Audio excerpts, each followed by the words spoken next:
గురుగారు, ఇక వృశ్చిక రాశి వారికి ఈ సంవత్సరం ఎలా ఉండబోతోంది? వీరు ఏమైనా పరిహారాలు పాటిస్తే మంచిదంటారా? వృశ్చిక రాశి వారికి 50% శుభ ఫలితాలు గోచరిస్తున్నాయి. 2026వ సంవత్సరం మిశ్రమ ఫలితాలను ప్రసాదిస్తున్నప్పటికీ దైవబలం సదా కాపాడుతుంది, ముందుకు నడిపిస్తుంది. 50% దైవబలం ఉంటే, అంటే గ్రహాలు సహకరిస్తే 50% మనం ఎట్లాగో ప్రయత్నం చేస్తాంగా. మానవ ప్రయత్నం 50%, దైవ ప్రయత్నం 50%, మొత్తం కలిపితే 100%. మీ ఆలోచనలకు తగ్గట్టుగా ఫలితాలు ఉంటాయి కాబట్టి శ్రేయస్సును పెంచే విధంగా ఆలోచించండి.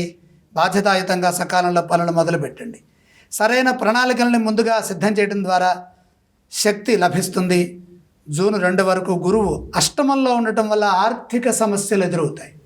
ఆర్థిక పరంగా జాగ్రత్తగా ఉండాలి. మొహమాటం లేకుండా ఆర్థిక స్థితిగతులను పెంచుకునే ప్రయత్నం చేయాలి.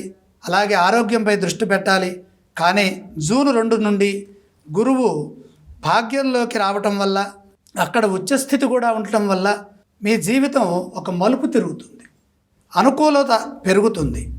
అప్పటి వరకు ఉన్న కష్టాలన్నీ కూడా పటాపంచలైపోతాయి. ఎటు చూచినా విజయమే గోచరిస్తుంది.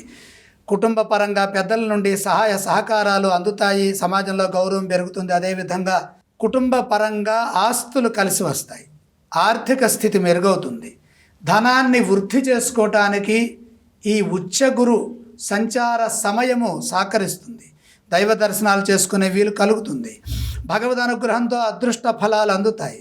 శని పంచమంలో ఉన్నప్పుడు రాహు చతుర్థంలో ఉండటం వల్ల గృహ వాతావరణంలో ప్రశాంతత లోపించకుండా జాగ్రత్తలు తీసుకోవడం అవసరం.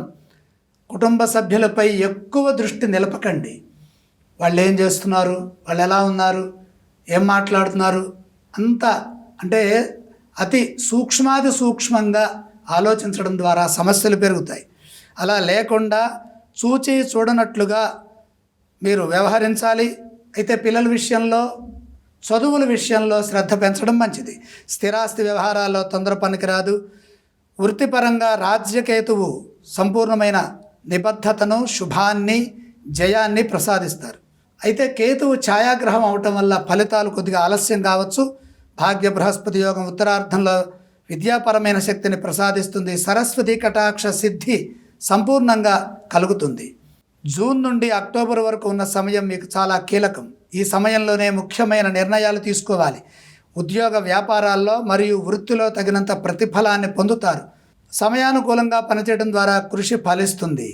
వృశ్చిక రాశి వారు శివాలయ సందర్శనం చేయటం, ఈశ్వరుణ్ణి ధ్యానించడం, దర్శించడం, అలాగే శనివారం నాడు రాహు ధ్యానంతో పాటు చండీ పారాయణం చదువుకున్నా లేదా పండితులతో చేయించినా చాలా మంచి జరుగుతుంది.